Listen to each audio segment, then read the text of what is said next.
1019 KACQ. Good afternoon. I'm Casey Chapman here with your local Lampasas area news. This newscast is service of Hawk Power Pawn and Gun.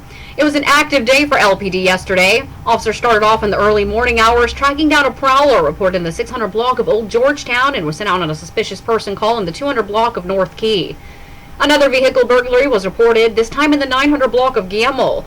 Dispatchers sent officers out to cool off a domestic disturbance in the 1500 block of South Key, and a theft was reported in the high school.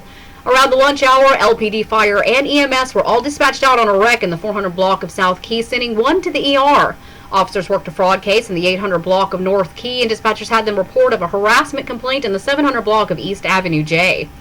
A suspicious activity call came in from the 500 block of Heatherly just before midnight. 28-year-old Clinton Decline Nichols of Lampasas was arrested in the 100 block of East Avenue B on a pardons and parole warrant for a parole violation charge and a dangerous drugs or a prohibited substance in a correctional facility. 25-year-old Brandon Mack Howard of Lampasas was arrested at the PD on an LPD warrant for sexual assault of a child. And a 41-year-old Jonathan Lee Sanders of Cove was arrested in the 1700 block of East Central Texas Expressway on his second DWI and driving while his license was invalid with a previous conviction. The county booked in a 29-year-old Cove man on a failure to appear charge. Lomita and Kempner stayed quiet. County deputies cleared a wreck, went out on a couple of suspicious person calls, and were sent out to Cove to settle a disturbance. The burn ban has been lifted until 5 p.m. next Monday. Stick around, more Lampasas local area news is coming up next. Whoa. Hey now, what are you looking for? I'm a little short on change. I'm craving some tacos, and payday is still 2 days away.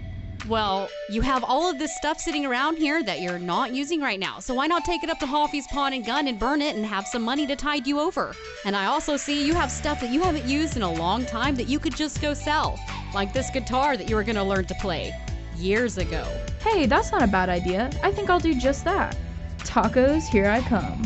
Hold up, I'll go with you. They take all kinds of stuff like guns, jewelry, musical instruments, laptops, tools, and a lot more. They also offer a large selection of quality new and used guns and pistols, as well as ammo. Hey, do you feel like venison? No, I don't think so. Hoffy's Pawn and Gun. Check them out online at hoffyspawnandgun.com or head to 201 South Water Street in Burnett for all of your pawn shop and gun needs. And when you just want some extra money for tacos. Last Friday's district court had 33 cases on the docket. Of those, only 4 were settled, with Matthew Bowden of Hamilton pleading guilty to bail jumping and failure to appear, received 4-year sentence. Bowden also received an additional 4 years TDC on an unauthorized use of a motor vehicle charge. Matthew Lawson of Cove pled guilty to deadly conduct and received 6 years deferred adjudication probation and over $5,000 in restitution along with court cost. Barbara Diane Adams of San Saba pled guilty to a 2019 drug possession charge and was given probation and a $1,800 fines and court costs. The remainder of the cases were reset for a future date. Just a reminder, city, county, and state offices, along with the collection center, the library, and the school, are all going to be closed on Monday in honor of Martin Luther King Jr. Day. Your trash pickup won't be affected. City council elections are coming up May 1st. Places 1, 2, and 6 have expired terms coming up. Yesterday was the first day for filing an application for a place on the ballot, and February 17th is the deadline to file. You'll have to have it in by 5. You can file in person at 312 East 3rd or by mail to the city secretary, also at 312 East 3rd here in Lampasas. The seemingly never-ending news of cycle of doom and gloom has some people checking out. TSN's Michael Board. The coronavirus only the tip of the iceberg. There's impeachment and violent protest. And Dr. Barbara Robles Ramamurti of UT Health says people are disconnecting, but that's healthy. It can be a coping mechanism in terms of knowing what your limits are, knowing when you have to set a boundary for yourself. If you're overwhelmed, she says it's good to take a break, whether it's going for a walk or watching a silly movie. If stress is not checked, it could lead to long-term health consequences, she says, like depression. Michael Board, TSN News. The Red Cross says blood drives dropped by 50% last year, and they're trying to incite donors with Super Bowl tickets. People who donated before the end of the month will be entered to win tickets to the next year's game in Los Angeles. The Red Cross' Lisa Morgan says more people have been working from home, so fewer companies have been setting up blood drives at work. Last year wasn't anything close to normal.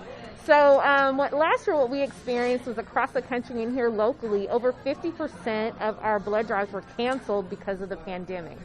Anyone who donates in the next week will also be entered to win a 65-inch TV and a $500 gift card. In sports, the 15-1 varsity boys are on home court tomorrow to take on Glen Rose. Freshman and JV tip-off at 5, the varsity at 6:30.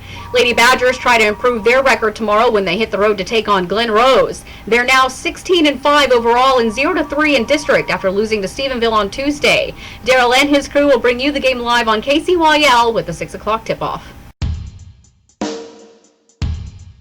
For your COVID-19 update, yesterday's estimated active COVID numbers around the region reported from the state shows Bell County up 3 at 3,053. Coryell County jumped by 49, putting them at 744. Burnett added a couple, now with 200 active cases.